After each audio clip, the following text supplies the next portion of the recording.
Thank you, Mr. Chair. And yeah, I think we hear this from the other side of the aisle quite a lot. Well, we have to put this all into context, and there were a lot of mistakes made in the 20 years of war, and frankly, I think that's a sad deflection from the mistakes that were made, the debacle that this withdrawal was. I could fill this room with think tank reports and studies, some of which you authored, Mr. Kalinda, and that I participated in the Pentagon back under the Bush administration, which, by the way, talks began in the Bush administration, they continued in the Obama administration, all to varying degrees.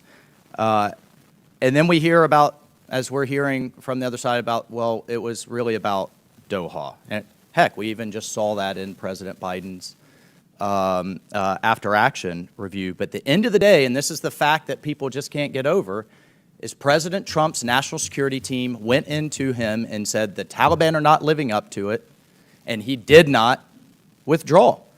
They didn't live up to their end of the bargain, and therefore we stopped. And then we hear, well, the administration, the Biden administration didn't have any choice.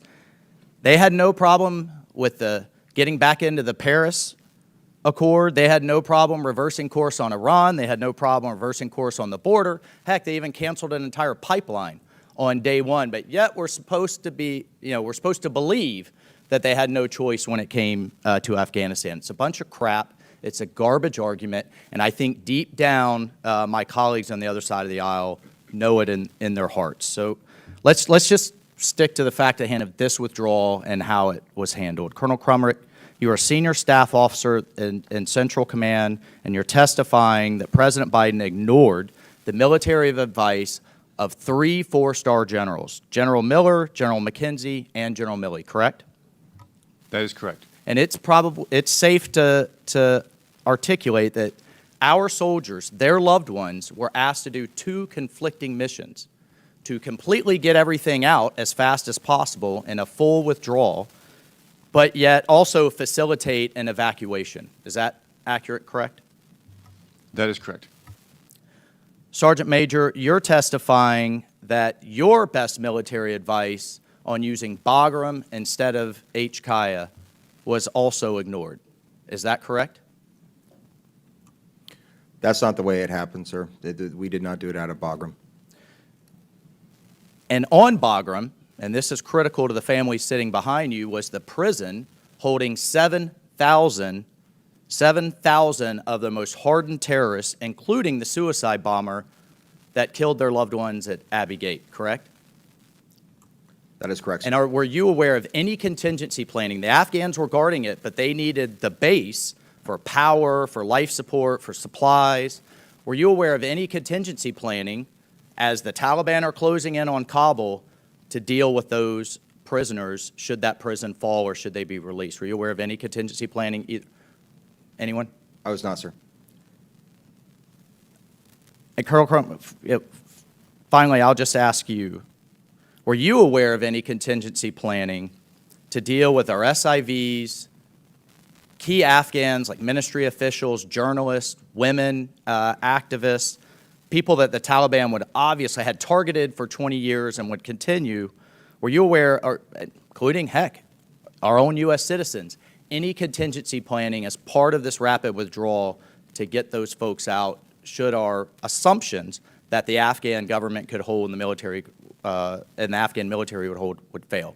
Any contingency planning along those lines? No, and it became very painfully obvious under extreme duress how big of a gap that was.